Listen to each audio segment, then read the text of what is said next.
Good day, sir. I'm Januin Tobias. In this video, I'm going to show you how to install Client Operating System Windows 7. In order to install your copy of the Windows 7 operating system, please make sure to have the following items: Windows 7 installation disk, driver CD. Use after installation process is needed. Step 1. Insert the Windows 7 operating system disk into your DVD drive and then restart your computer. Step 2. You will see a prompt that says, press any key to continue. When you see this, press any key immediately. Step 3. Starting Windows with the Windows 7 logo will appear.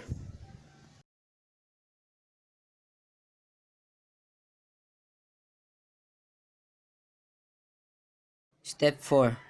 Language options. By default, English will be set along with time and currency format and keyboard or input method.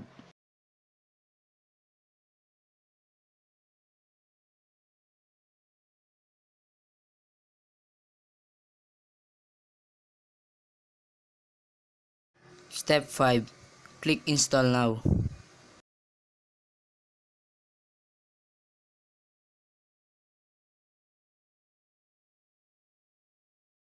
Step 6.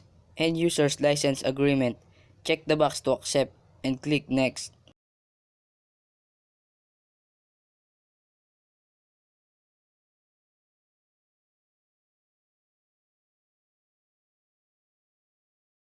Step 7.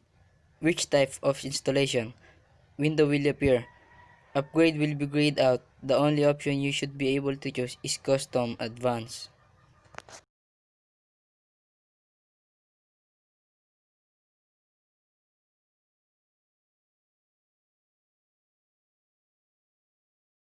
Step 8.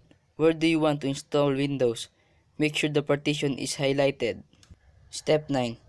Delete the partition by clicking on Drive Options Advanced on the bottom right corner of the field. Make sure the partition is highlighted and click on Delete. If Drive Advanced Options is grayed out, then the partition will not have to be deleted.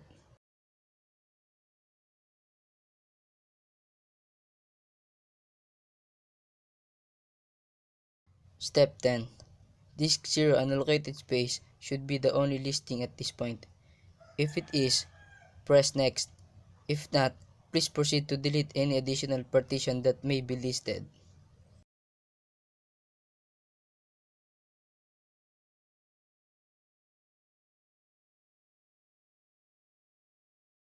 Step 11.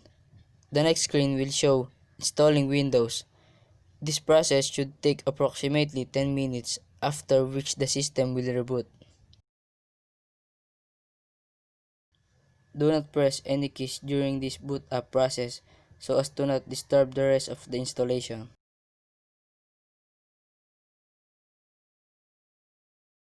Step 13. Setup starting Windows will appear on the screen. Then you will be asked to create a username and a computer name.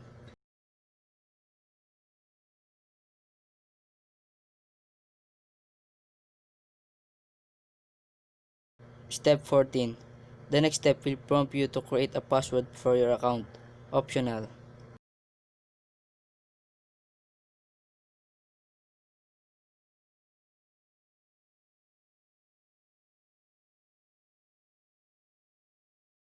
Step 15. The next screen will come up and ask you to choose one of three options: use recommended settings, install important updates only, and ask me later. Choose whatever you want.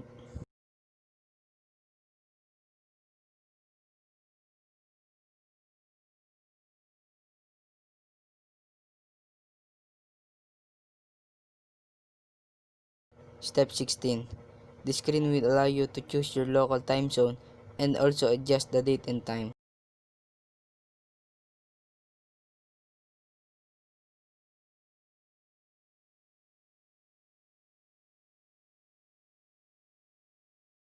The installation is done. You have successfully installed Windows 7 on your computer. That's all for today, sir. Thank you for watching.